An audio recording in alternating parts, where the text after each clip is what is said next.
হুট করে আসার এই সিদ্ধান্তটা কেন? বা আসার পরে কেমন মানে সবসময় বাহির থেকে যারা দর্শক যারা দেখছেন, আমি হয়তো অনেকটাই এখন মিডিয়ার মানুষ।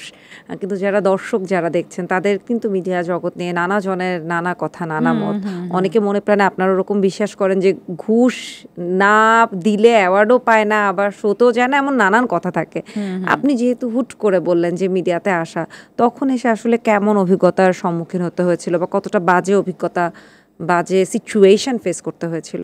বাজে সিচুয়েশন কন্টিনিউয়াসলি ফেস করতে হয় মিডিয়াতে কি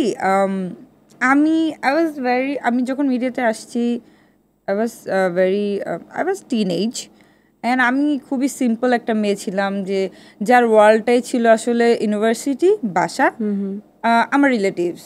আমার খুব একটা বেশি বন্ধু বান্ধব ওরকম কোনো কিছু ছিল না। তো মিডিয়াতে আমি তো ফেসবুকের থ্রুতে অফার পেয়ে, মানে আমার সিনেমার অফার পেয়ে তারপরে এই কাজ শুরু করলাম। তা আমার কাছে মনে হয় যে media not for me. And আমার চারপাশে যারা আছে তারা, do you work in media, you don't look like, মানে আমি ওই লাইফ স্টাইলই লিড করি না আসলে। আমি কাজ করি, কাজ শেষে I am a simple girl.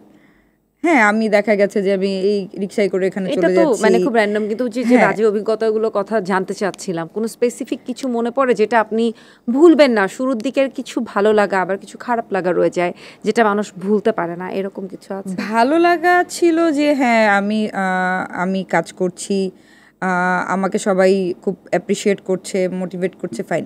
খারাপ লাগাগুলো যদি আমি বলি, মিডিয়াতে কাজ করতে হলে অনেক চালাক হতে হবে, আপনাকে অনেক চতুর হতে হবে।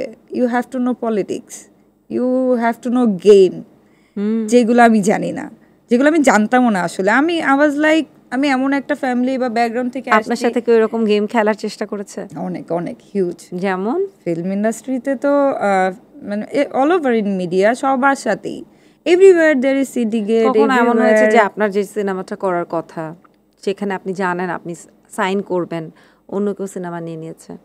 হ্যাঁ, এরকম আমার সাথে হয়েছে। আমার অনেক পলিটিক্স হয়েছে এবং অনেক রিনাউন্ড নায়িকারা করেছে, যাদের আমি নাম বলবো না, বাট রিনাউন্ড নায়িকা যারা একসময় আমার সাথে দেখা হলে হয়তো আমি অনেক জড়ায় ধরে হাক টাক করি, kisses hug, but they did it to me and আমি এগুলো জানি। তার মানে সিনেমায় থাকতে হলে, ইন্ডাস্ট্রিতে থাকতে হলে ফেকিং শিখে যেতে হয়, যেটা আপনি হ্যাঁ, করেন। খুব খুব, যেটা আমি করি না, যেটা আমি আসলে পারি না। ওই যে মাত্র বললেন যে যারা আপনার কাছ থেকে সিনেমা নিয়ে নিয়েছে তাদেরকে আপনি হাক করেন, কিসেস। এটা কার্টেসি, এটা আসলে courtesy. I like her or not এটা আমি জানি, বাট আমি তো একই ইন্ডাস্ট্রিতে, উই আর কলিগস, আমাদেরকে তো কার্টেসি মেনটেন করতেই হবে।